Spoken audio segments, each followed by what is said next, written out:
Assalamualaikum warahmatullahi wabarakatuh. Jumpa lagi bersama saya Adi di channel Ngulik Sejarah. Dan pada video kali ini saya akan kembali lagi membacakan suatu kisah misteri. Kali ini berjudul tentang sebuah kisah burung pembawa maut. Cerita kali ini ditulis oleh Manafila ya teman-teman. Nantinya kalian juga bisa mengunjungi thread beliau secara langsung. Yuk, daripada kita lama-lama, daripada penasaran bagaimana ceritanya kok burung pembawa maut. Nah, kita langsung saja menuju ke ceritanya. Perhatikan baik-baik karena ceritanya akan segera saya mulai.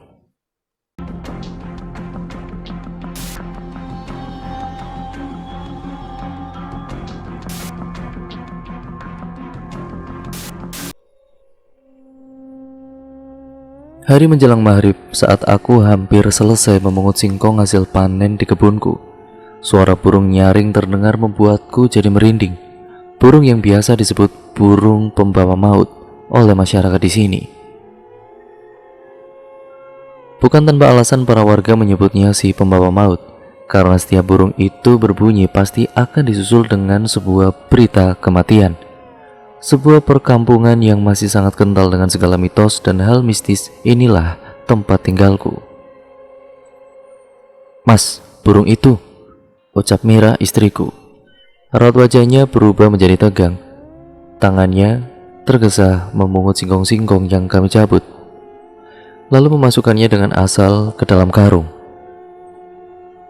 "Shh," aku menempelkan jari telunjukku ke bibirku sebagai kode agar Mira tidak lagi banyak bicara.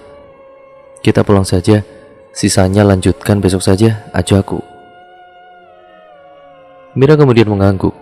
2 karung singkong aku naikkan ke atas gerobak. "Kamu ikut naik saja, Dek," Mira menggeleng. "Aku ikut dorong saja, Mas, biar cepat sampai." Akhirnya aku bergegas mengalungkan ban bekas yang ada di bagian depan gerobak, menggenggam erat kedua pegangannya, dan langsung menarik gerobak itu melewati kebun yang luas milik warga setempat. Jalan setapak yang sulit dilalui karena tidak ada penerangan. Suara burung itu terdengar kembali, yaitu suaranya wak, wak, wak, seperti itu.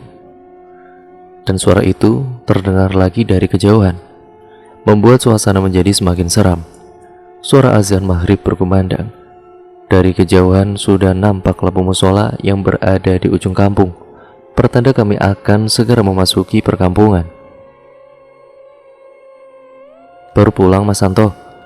tanya Pak Aman yang sepertinya sudah bersiap untuk sholat di musola. "Nah iya ini Pak, berangkatnya kesorean tadi," aku menjawab sembari menghentikan langkah. "Kami permisi dulu ya Pak," sambungku. Aku dan juga Mira bergegas melanjutkan langkah kami. "Hei, jangan main air." Aku menoleh dan melihat Pak Aman yang sepertinya tengah memarahi segerombolan anak yang bermain di tempat wudhu. Kebiasaan anak-anak sangat senang bermain ciprat-cipratan air saat wudhu itu. Bahkan Pak Aman pun sendiri juga sering kena marah bapaknya karena sering bermain air di musola. Pak Aman adalah salah satu pengurus musola. Memang sudah tugasnya mengurus siapapun yang dianggap membuat gaduh, bahkan anaknya sendiri. Tidak terasa aku dan juga Mira telah sampai di rumah sederhana kami. "Mas, aku mandi dulu ya," pamit Mira saat aku masih menurunkan karung singkong dari gerobak. "Iya, jangan lupa, teh panas buat Mas ya." Sembari menunggu teh pesananku, aku kemudian meneguk sisa air dalam botol yang aku bawa ke kebun tadi untuk sedikit mengurangi rasa hausku. Tiupan angin berhembus dengan kencang menerpa wajah dan membuat sekujur tubuhku mendadak terasa dingin. Aku bergidik ngeri mencoba mengabaikan perasaan aneh yang tiba-tiba hinggap, melanjutkan aktivitasku memilah singkong-singkong yang baru saja aku panen. Untuk singkong yang berukuran besar, biasanya akan aku jual ke pengrajin keripik yang ada di dekat rumahku. Sementara singkong-singkong yang berukuran kecil akan kami manfaatkan sendiri. Biasanya aku dan juga Mira akan merebusnya dan mengonsumsinya sebagai pengganti nasi. "Ini Mas tehnya." Mira keluar dengan membawa segelas besar teh yang masih mengepul dengan panas. Ya, Mira meletakkan gelas teh di resbang, Kemudian lalu dia duduk di sebelahnya. Innalillahi wa inna ilaihi raji'un. Berita duka, telah meninggal dunia, nama Dion bin Aman. Pengumuman dari pengeras suara musola membuat aku dan Mira saling pandang, mencerna siapa orang yang namanya disebutkan tadi. Innalillahi, anaknya Pak Aman, Mas? Tanya Mira dengan raut tidak percaya. Bukan hanya Mira, aku pun sama terkejutnya. Bukankah tadi anak Pak Aman ada di musola? Entah kebetulan atau memang benar, tetapi setiap burung itu berbunyi akan selalu disusul sebuah berita kematian. Mira duduk di tepi ranjang saat aku selesai menunaikan 3 rakaat wajibku. Dek, kamu di rumah saja ya, biar Mas yang ke rumah Pak Aman, ucapku sembari melipat sajadah dan menyimpannya di meja kecil dekat jendela kamar. Tapi Mas, Mira menggantung ucapannya. Dan kenapa? Aku takut di rumah sendirian. Tapi mungkin kita akan pulang menjelang subuh, bagaimana? Sejenak Mira nampak khawatir dan juga berpikir, sampai akhirnya ia mengangguk. Tapi kalau nanti kamu ngantuk, Mas anterin pulang ya. Lagi Mira mengangguk. Akhirnya kami memutuskan segera berangkat ke rumah duka. Istri Pak Aman bekerja di luar kota dan sepertinya itu yang menjadi sebab jenazah anaknya tidak langsung dimakamkan. Menurut pengumuman dari pengarah suara musola, jenazah akan dikebumikan esok hari. Sepanjang jalan, hawa dingin membuat suasana terasa mencekam. Semua pintu rumah warga tertutup rapat, seperti tidak ada tanda kehidupan di kampung ini.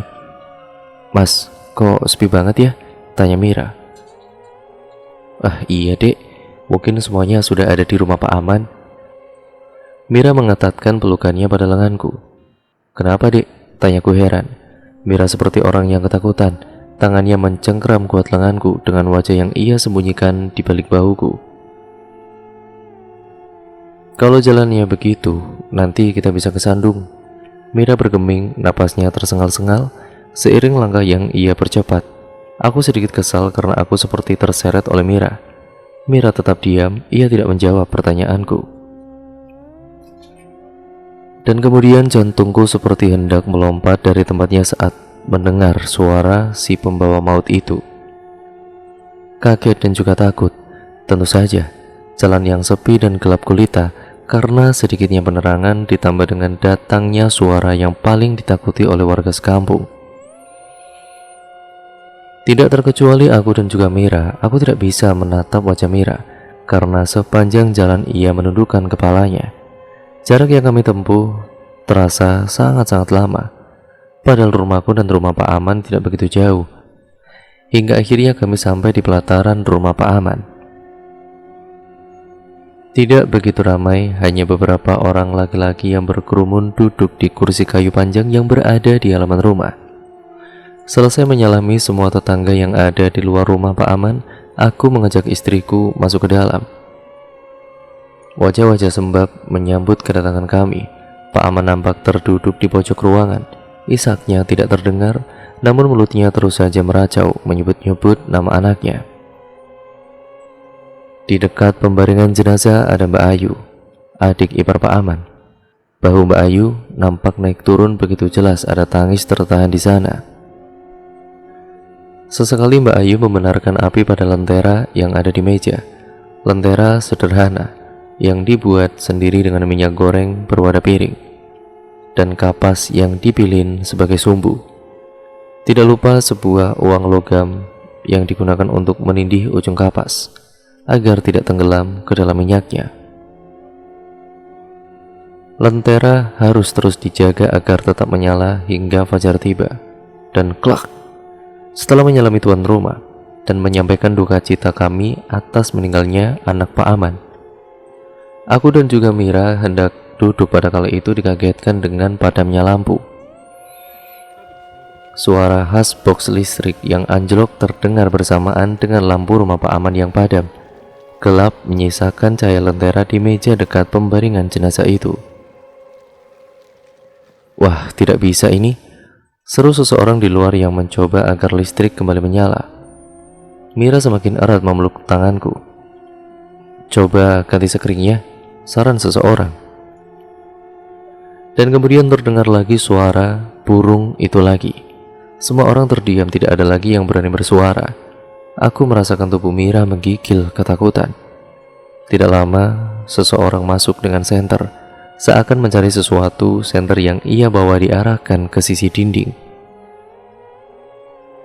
"Nah itu," ucapnya entah kepada siapa, sebuah kotak hitam kecil dengan benda bulat putih di tengahnya. Laki-laki itu mendekat, diputarnya benda berwarna putih itu, mencopotnya lalu mengganti dengan yang baru. Gegas beliau keluar dan tidak lama lampu pun kembali menyala. Lega rasanya karena ruangan ini kembali terang. Tubuh Mira berangsur normal, tidak lagi gemetar. Tiba-tiba tiupan angin yang cukup kencang menyeruak masuk ke dalam ruangan. Suara burung itu kembali terdengar, membuat suasana menjadi semakin menakutkan. Pertama mencekam seiring dengan padamnya lampu dan lentera secara bersamaan. Dalam gelap aku tersentak kaget. Kurasakan tubuh Mira ambruk di pangkuanku. Tanganku coba meraba meraih tubuh Mira. "Dek," panggilku. Hanya rebut Mira yang teraba oleh tanganku, sampai akhirnya aku menyentuh wajah Mira. "Dek," panggilku lagi. Mira tidak menyahut. Ku tahu pasti Mira kini dalam keadaan tidak sadarkan diri. Panik tentu saja, namun aku masih sadar dengan tempat di mana kini aku berada. Rasanya tidak mungkin jika aku harus berteriak. Aku terus menepuk-nepuk pipi yang ada di pangkuanku, berusaha menyadarkannya. Yang aku tahu, Mira memang sangat takut gelap pada kala itu. Meski biasanya tidak sampai pingsan. Semoga saja lampu segera menyala dan Mira lekas sadarkan diri. Alhamdulillah, semua orang serentak mengucap syukur saat lampu berhasil dinyalakan. Begitupun aku, sembari mendongakkan kepala menatap bolam kecil yang kini kembali bercahaya. Astagfirullah, Mira kenapa pingsan? Seru seseorang yang baru saja masuk. Spontan ku alihkan pandangan ke arah pahaku. "Dek, Dek." Aku beringsut mendekati Mira yang kini tersungkur di lantai. Terkejut dan juga panik, bagaimana bisa Mira jatuh bukan ke arahku. Lalu siapa yang tadi berada di pangkuanku? "Dek," panggilku keras. Ku kuncangkan bahunya, berharap Mira segera sadar. Akhirnya setelah mendapat bantuan dari beberapa orang yang coba menyadarkan Mira, dengan mengoleskan minyak kayu putih ke hidung Mira, kini Mira mulai tersadar, matanya nampak mengerjap. "Dek," panggilku dengan lirih. "Bawa pulang saja mas, takut ada apa-apa," ucap seseorang. Akhirnya aku menyetujui saran dari salah satu pelayan tersebut untuk segera membawa Mira pulang ke rumah. Dengan diantar beberapa orang, akhirnya aku dan juga Mira telah sampai di rumah. Kupapa Mira masuk ke dalam kamar, lalu memintanya berbaring. "Mas, ambilkan minum dulu ya, Dek." Saat aku hendak beranjak, tangan Mira mencekal lenganku. Dengan wajah sendu, Mira menggeleng seakan memintaku untuk tidak meninggalkannya. Akhirnya aku putuskan untuk kembali duduk di sisi Mira. "Adik kenapa?" tanyaku. "Takut mas," jawabnya dengan suara yang bergetar. "Takut apa? Apa adik lihat sesuatu?" Sejenak Mira terdiam, seakan ada yang ia pikirkan. "Dek," panggilku. Mira seperti tengah melamun, bahkan saat tanganku mengusap pelan lengannya. Ia sedikit bersingkat. "Aku takut mas, aku lihat banyak bayangan hitam terbang di atas rumah-rumah warga." Aku berusaha mencerna ucapan Mira. Bayangan hitam berterbangan di langit kampung. Pertanda apa ini? Aku bergidik ngeri, tidak sanggup untuk membayangkan hal buruk apa yang akan menimpa warga kampung ini. "Mas," Mira menjerit sembari membaur ke pelukanku. Tubuhnya bergetar ketakutan. Bukan hanya Mira, aku sendiri merasa nyaliku menjadi ciut saat mendengar si burung pembawa maut itu bersuara lagi. Cukup lama aku dan juga Mira berpelukan, berusaha meredam rasa takut kami, sampai akhirnya kami memutuskan untuk beristirahat. Kokok ayam jago membuatku terjaga. Sudah hampir subuh rupanya, gumamku saat melihat jam tua yang ada di dinding. Dek, bangun. Jam berapa, Mas? Mau subuh, Dek. Mira mengangguk sebelum akhirnya beranjak dan keluar dari kamar. Tidak lama terdengar gemericik air. Aku memutuskan untuk ikut keluar kamar. Kulangkahkan kaki menuju dapur membuat teh panas sembari menunggu Mira yang sepertinya tengah mandi. Hari ini aku dan juga Mira memutuskan untuk sholat subuh di rumah saja. Saat kami telah selesai menunaikan sholat subuh, sebuah suara dari pengeras suara musola kembali terdengar. Mungkin pengumuman meninggalnya anak Pak Aman, Mas, tutur Mira yang sepertinya paham dengan kebingunganku. Biasanya memang seperti itu. Jika ada orang yang meninggal dan harus diinapkan akan disiarkan ulang berita dukanya. Namun tidak lama, jantungku terasa berhenti mendengar nama yang disebutkan dalam pengumuman berita duka cita itu. Innalillahi, ucapku dan juga Mira bersamaan setelah cukup lama kami hanya diam saling pandang.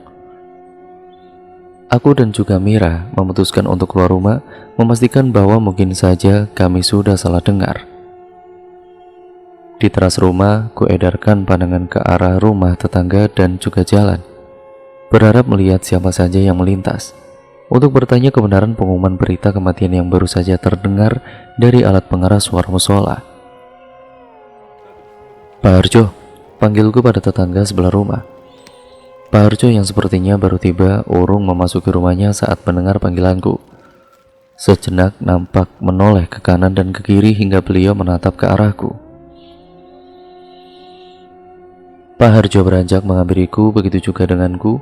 Dengan langkah lebar, aku berjalan ke arah Pak Harjo. Hingga akhirnya, aku dan juga Pak Harjo bertemu di pinggir jalan. Jalan kecil antara rumahku dan rumah Pak Harjo. Maaf Pak, apa benar ada yang meninggal lagi? Tanyaku dengan yang masih ragu untuk menyebut nama almarhum. Iya Mas, Pak Aman yang meninggal. Gak nyangka kok bisa secepat ini dia menyusul anaknya. Lututku terasa lemas mendengar berita yang disampaikan Pak Harjo. Pantesan semalam burung itu berbunyi terus, sambung Pak Harjo. Tanpa diminta, Pak Harjo menceritakan kejadian yang menimpa keluarga Pak Aman. Dion, anak Pak Aman, meninggal tersetrum listrik di musola sewaktu bermain air. Sementara Pak Aman yang pertama kali mengetahui Pak Aman telah tiada adalah istrinya. Istri Pak Aman baru kembali dari tempatnya bekerja, tiba di rumah sekitar pukul 3 dini hari. Saat hendak membangunkan Pak Aman yang disangkanya tengah tertidur dengan posisi duduk, namun ternyata Pak Aman telah tiada. Tentu saja meninggalnya Pak Aman mengejutkan semua orang, tidak terkecuali aku yang baru saja mendengar ceritanya dari Pak Harjo. Jadi, kapan pemakamannya Pak? Tanyaku saat Pak Harjo telah selesai bercerita. Berbarengan dengan anaknya. Ini saya hanya pulang sebentar mau mandi terus nanti langsung ke sana lagi. Nanti saya ikut bareng ya Pak. Baik Mas.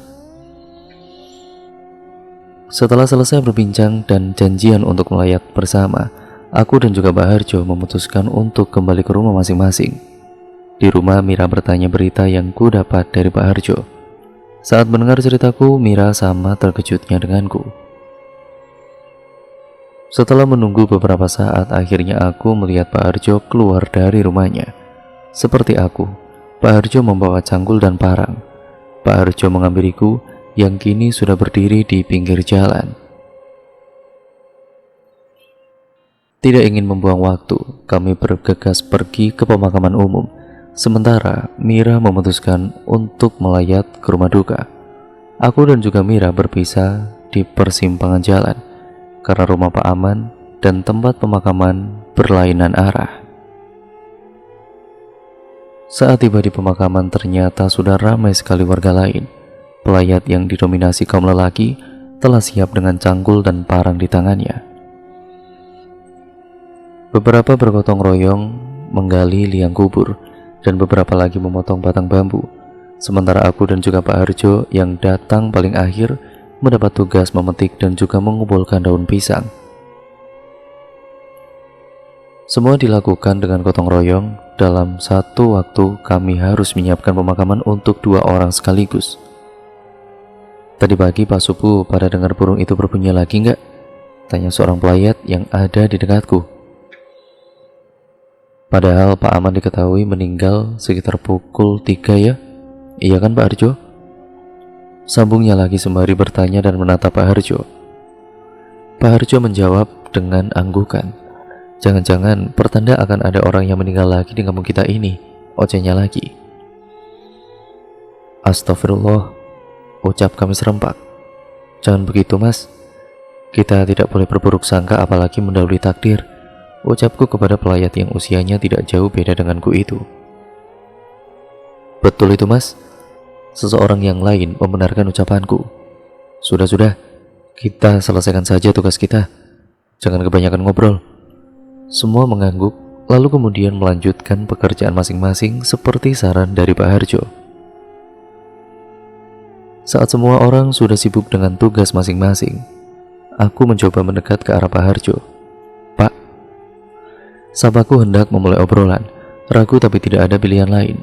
Aku ingin mencari tahu pertanda apakah yang dilihat oleh Mira tadi malam.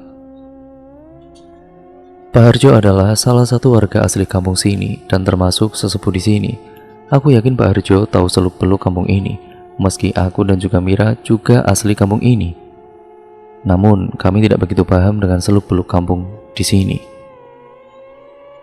Selain karena kami termasuk golongan muda, kami juga segan bertanya kepada orang tua, bahkan tanpa alasan.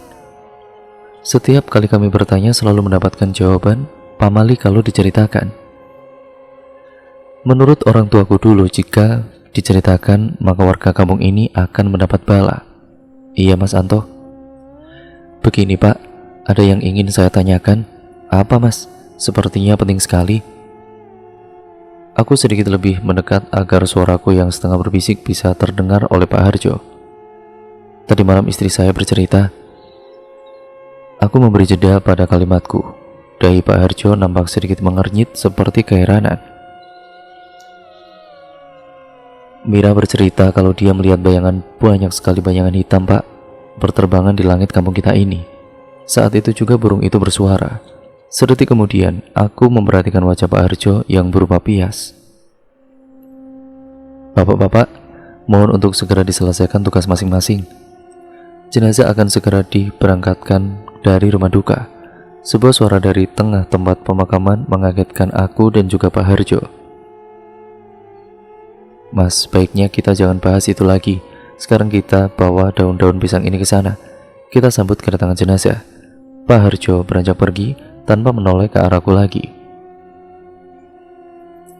Saat hendak melangkahkan kaki, sebuah kelebat menarik perhatianku. Kutajamkan penglihatanku, seekor burung berwarna hitam legam dengan sedikit bulu merah di lehernya. Burung apa itu ya, batinku? Kutajamkan penglihatanku ke arah dahan, di mana burung itu bertengger. Burung itu nampak tenang, menatap tajam ke arah kerumunan orang yang tengah mengelilingi liang kubur. Mas, sini. Aku tersentak dan seketika menoleh ke arah sumber suara. Pak Harjo melambaikan tangan ke arahku, seakan memintaku untuk berkumpul dengan yang lainnya. Sebelum beranjak, sejenak aku kembali mendongakkan kepala untuk memeriksa keberadaan burung misterius itu. Kemana burung itu ya? Tanyaku dalam hati. Burung itu sudah tidak ada lagi di tempat semula. Entah pergi kemana. Akhirnya aku memutuskan untuk bergabung bersama dengan yang lain. Tidak lama berselang, iringan yang membawa 2 keranda sudah nampak di kejauhan. Kami bersiap untuk menyambut dan menyelesaikan prosesi pemakaman almarhum Pak Aman dan juga anaknya. Semua berjalan dengan lancar, tanpa ada kendala sedikit pun. Setelah semuanya selesai, para pelayat membubarkan diri dan kembali ke rumah masing-masing. Saat keluar dari area pemakaman, aku menyapukan pandangan ke segala sudut, mencari keberadaan istriku, yaitu Mira. Nihil tidak ada aku menemukannya. Sepertinya Mira tidak ikut ke pemakaman, batinku. Akhirnya aku putuskan untuk segera kembali ke rumah. Aku berjalan bersama beberapa warga yang lain. Namun aku tidak menemukan Pak Harjo. Sepertinya beliau sudah pulang lebih dulu. Di sepanjang perjalanan banyak yang membicarakan perihal burung misterius tersebut. Kebanyakan dari mereka sama sepertiku yang tidak tahu banyak tentang kejadian mistis yang sering menimpa warga kampung kami. Entah mengapa, setiap burung itu bersuara selalu diikuti dengan berita kematian seseorang. Katanya jika ingin selamat dari tulah burung itu, siapa saja yang didekati burung itu harus pergi sejauh mungkin dari kampung ini. Aku terpaku mendengar penuturan salah seorang warga. Maksudnya gimana mas? Tanyaku penasaran. Maksudnya, kalau kita melihat atau mendengar burung itu ada di dekat kita, kita harus segera meninggalkan kampung ini. Kalau tidak, jawabnya. Kalau tidak kenapa mas? Tanya seorang yang lain. Beberapa pasang mata tertuju pada Mas Bima, si empunya cerita. Kalau tidak orang itu akan meninggal. Mas Bima melanjutkan ceritanya. Tapi mas, bukannya tidak ada yang tahu pasti seperti apa rupa burung itu? Tanyaku semakin penasaran. Seperti aku, begitu juga yang lain menatap Mas Bima dengan antusias. Cerita yang sebenarnya tabu untuk kami obrolkan, namun begitu memancing rasa penasaran kami semua. Entah bagaimana kebenaran cerita yang dibawa oleh Mas Bima.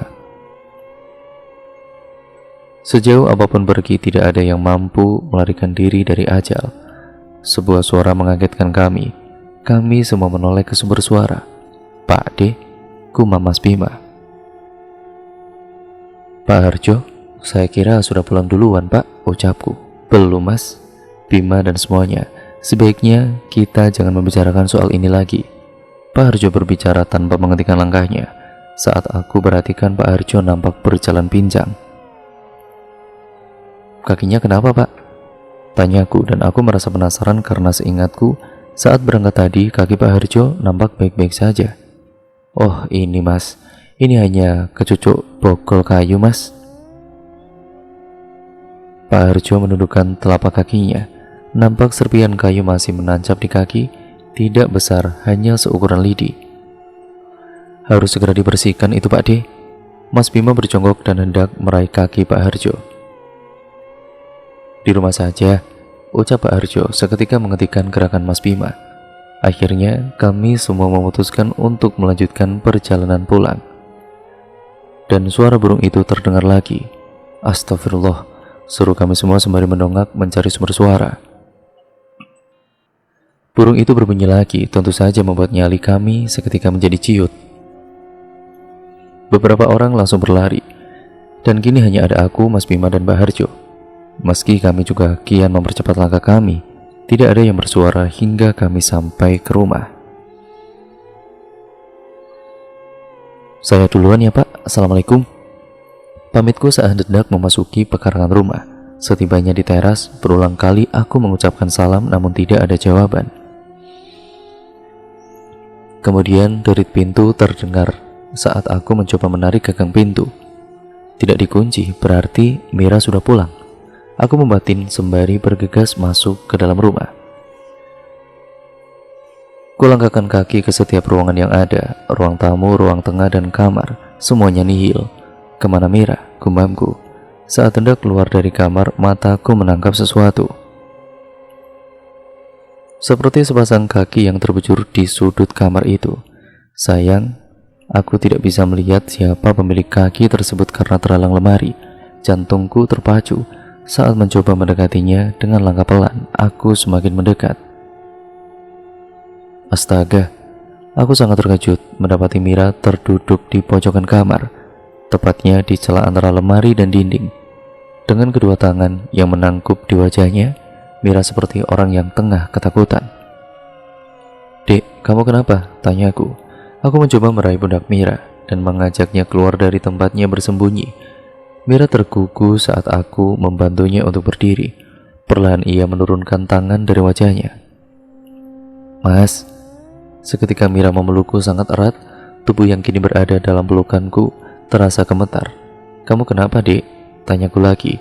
Mira tetap bungkam, ia enggan menjawab pertanyaanku. Ya sudah, ayo duduk dulu, ajakku sembari mengurai pelukan kami. Aku menuntun Mira untuk duduk di ranjang. Dek, jangan bikin mas khawatir lah, ucapku dengan cemas. Aku takut mas, suara Mira terdengar bergetar. Takut kenapa? Burung itu. Perasaanku mendadak menjadi tidak enak. Berbagai pikiran buruk seketika menghampiriku. Burung itu tadi ada di sekitar rumah kita, Mas. Entah mengapa mulutku terasa keluh. Bahkan untuk menanggapi cerita Mira, aku terlalu sibuk dengan pikiranku. Aku mencoba memendam dan juga meredam rasa takut yang aku rasakan. Cukup lama kami hanya saling diam, sepertinya Mira juga tengah berusaha menetralkan rasa takutnya. Kemudian sebuah suara ketukan di pintu mengalihkan perhatian kami. "Biar Mas yang buka, Dek," ucapku sembari melangkah keluar kamar. "Assalamualaikum," terdengar ulukan salam dari balik pintu. "Waalaikumsalam," jawabku sembari menarik gagang pintu. "Maaf Mas, apa Mas Anto punya obat merah?" tanya Mas Bima setelah pintu kubuka. "Oh iya ada Mas, boleh saya minta Mas? Sebentar saya ambilkan yuk." Aku bergegas kembali masuk ke kamar mengambil obat merah. "Siapa yang datang Mas?" tanya Mira. "Mas Bima, Dek, mau minta obat merah." Tanpa aku minta, Mira ikut membantuku mencari obat merah. "Ini Mas," ucap Mira sembari mengulurkan sebuah botol kecil berwarna kuning. "Terima kasih Dek." Setelah menemukan obat merah yang diminta Mas Bima, aku pun bergegas kembali ke depan. "Ini Mas." Mas Bima menerima dan hendak langsung pergi setelah mengucapkan terima kasih. "Mas, bagaimana kondisi Pak Harjo?" tanyaku. Mas Bima menghentikan langkahnya dan kembali menoleh ke arahku. "Masih ada sedikit serpihan kayu yang belum bisa dicabut Mas, tapi lukanya tidak begitu parah kok, hanya sedikit bengkak," jelas Mas Bima. "Semoga lekas sembuh ya Mas." "Amin." Mas Bima pun beranjak meninggalkan rumahku. Mataku terus mengikutinya hingga ia sampai di depan rumah Pak Harjo. "Mas," kecut Mira. Aku tersentak. "Mas Bima, kenapa Mas? Kok nyari obat merah?" tanya Mira. "Bukan Mas Bima yang terluka Dek, tapi Pak Harjo, kakinya kecucuk bonggol kayu," terangku. Mulut Mira membentuk huruf O. "Dan ya sudah yuk kita masuk," ajakku. Mira mengangguk dan kemudian berjalan mendahuluiku. Saat aku hendak masuk ke dalam, sebuah kelebat tertangkap oleh indera penglihatanku. Aku berbalik dan mencari apa yang baru saja kulihat. Di sebuah pohon di pinggir jalan antara rumahku dan rumah Pak Harjo, aku melihat sesuatu bertengger di sana. Aku berjalan pelan mendekat ke bawah pohon. Saat jarakku semakin dekat, aku bisa memastikan bahwa kelebat yang baru saja kulihat adalah seekor burung. Serak! Burung itu terbang menerobos rimbunnya dedaunan. Dan kemudian dia berbunyi lagi. Pak De, tolong Pak De, tolong." Sebuah jeritan dari rumah Pak Harjo bersautan dengan suara burung itu, si pembawa maut itu. Telingaku mendengar, namun entah mengapa badanku kaku seperti patung. Tidak bisa bergerak sama sekali pada kala itu. Ada apa di rumah Pak Harjo? Kenapa Mas Bima berteriak meminta tolong dan memanggil-manggil Pak Harjo, Pak D-nya? Entah mengapa tubuhku semakin terasa kaku. Mataku seakan tidak mampu berkedip menatap nyalang ke atas pohon. Walau kini mulai samar, tetapi telingaku masih bisa mendengar jeritan dan suara burung yang saling bersaut-sautan. Ingin sekali rasanya untuk beranjak dan meninggalkan tempat ini. Namun sayang hal itu tidak bisa aku lakukan. Jangankan untuk berjalan atau berlari, karena untuk menggerakkan anggota tubuhku saja aku tidak bisa. Kabut hitam menggumpal di langit yang kini aku tatap. Semakin pekat, benar-benar gelap, hembusan angin menerpa wajahku, meninggalkan jejak dingin di setiap pori-pori. Suara burung itu terdengar lagi dan lagi. Kali ini suaranya begitu keras, memegahkan telinga, dan benar-benar aku menjadi takut. Suasana di sekelilingku terasa mencekam. Kepak sayap burung terdengar seakan ada burung yang terbang di atasku. Namun sayang aku tidak bisa melihat dengan jelas karena tempat ini terlalu gelap. Sampai pada akhirnya mataku menangkap sebuah cahaya kecil. Seperti lampu senter, kupertajam penglihatanku, membuat cahaya kecil itu seakan membesar. Iya benar, Itu sebuah senter yang menempel di dinding yang terbuat dari anyaman bambu.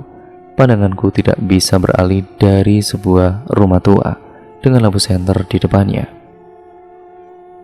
Kini aku bisa melihat di rumah itu ada seekor burung yang terbang ke sana kemari.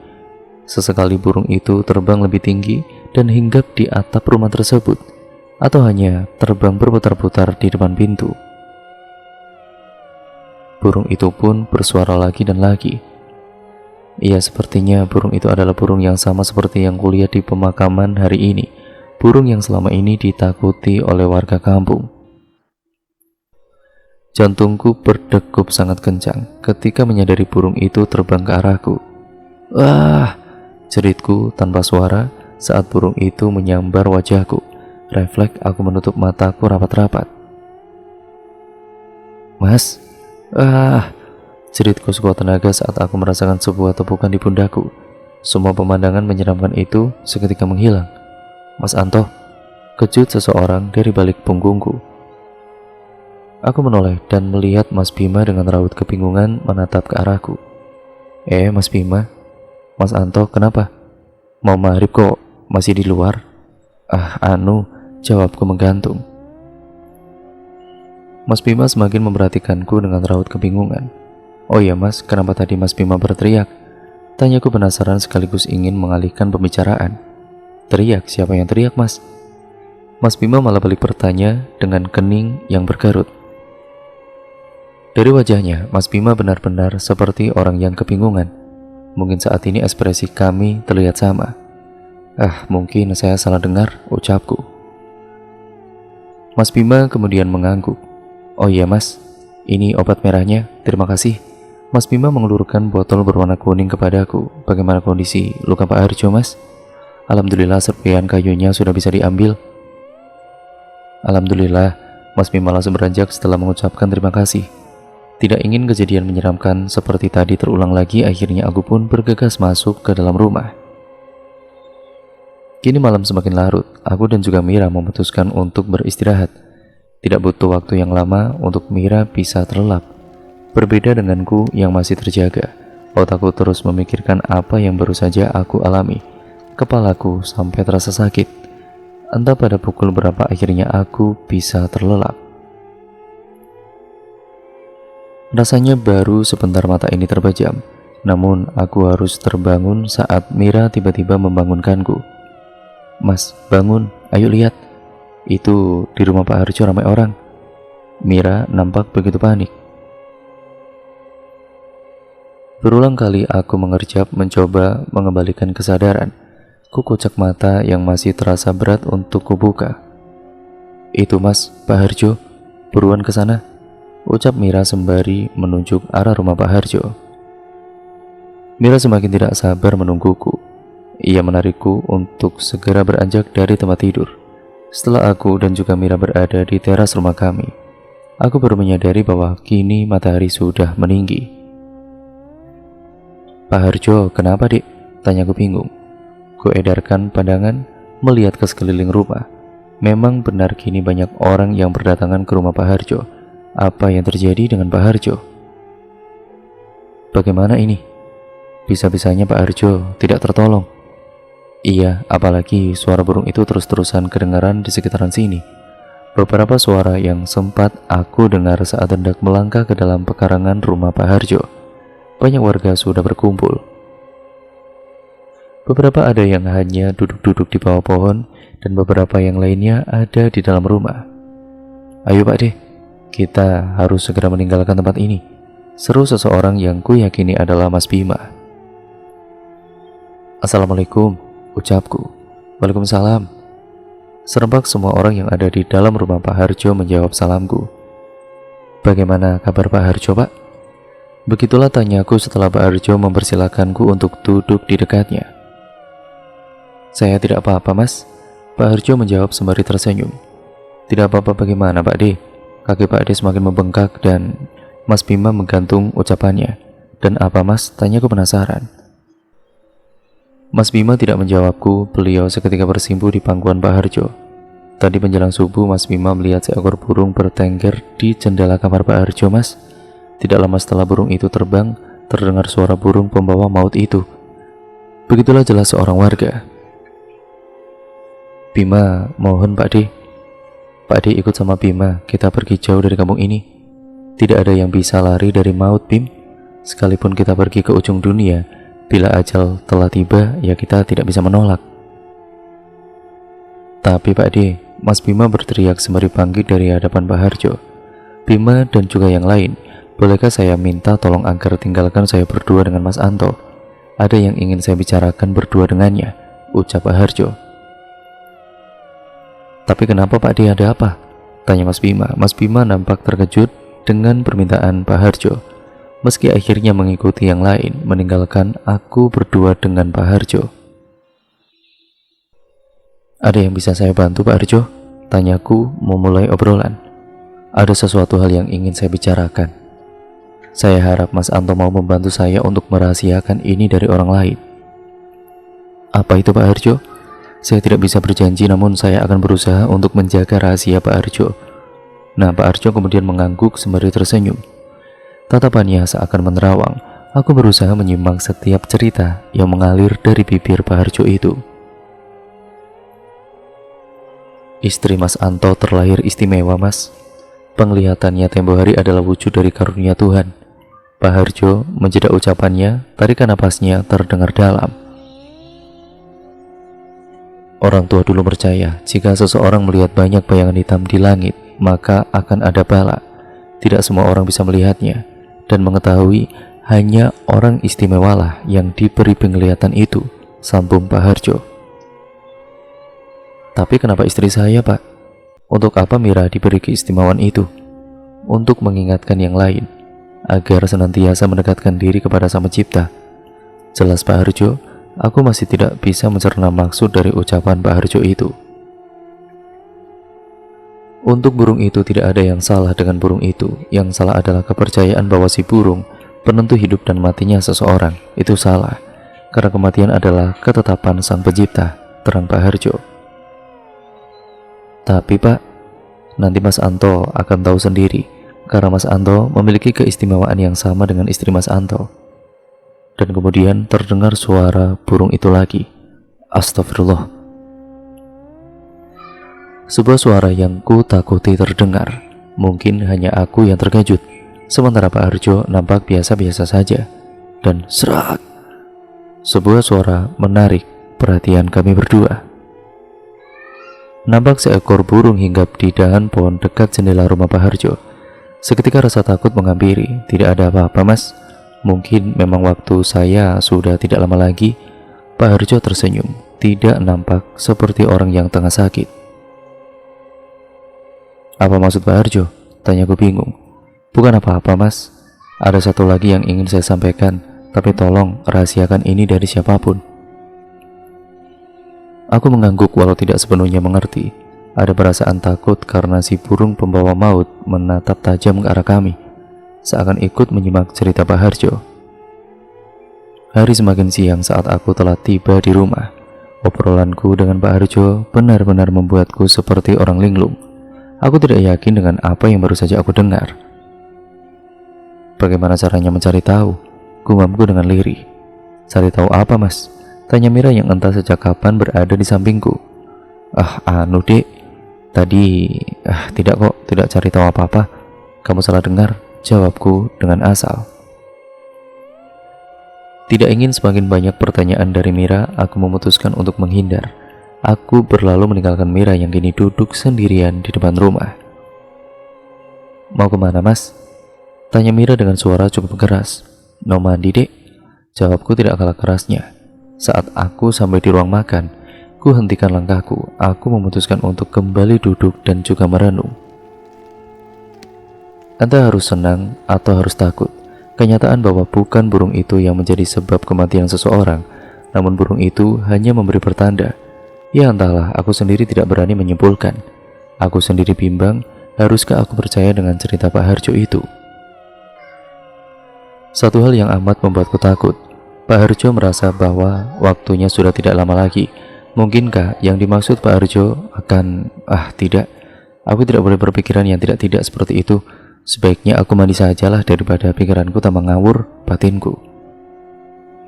Mas, mas, teriak Mira. Langkahku terhenti karena jeritan Mira yang kian histeris. Aku tergopoh-gopoh menyusulnya ke depan. Ada apa, Dik? Tanyaku. Kini aku berada persis di samping Mira. Itu mas, ada kabut hitam masuk ke dalam rumah Pak Harjo dari atap. Mira menunjuk ke arah atap rumah Pak Harjo. Mana, Dik? Tanyaku sembari mataku ini mengikuti arah yang ditunjuk oleh Mira. Pak De, tolong, tolong. Sebuah teriakan terdengar dari arah rumah Pak Harjo. Astagfirullah, ucapku bersama Mira. Aku dan Mira gagas berlari ke rumah Pak Harjo. Suara yang kuyakini milik Mas Bima mampu menarik perhatian banyak orang. Di belakang kami, banyak warga berduyun-duyun mendatangi rumah Pak Harjo. Pak De, bangun Pak De. Mas Bima meraung di dekat Pak Harjo yang terbaring dengan mata tertutup. Pemandangan yang memilukan menyambut kami semua. Innalillahi wa inna ilaihi raji'un. Yang ikhlas yo mas, ucap seseorang setelah mengecek kondisi Pak Harjo.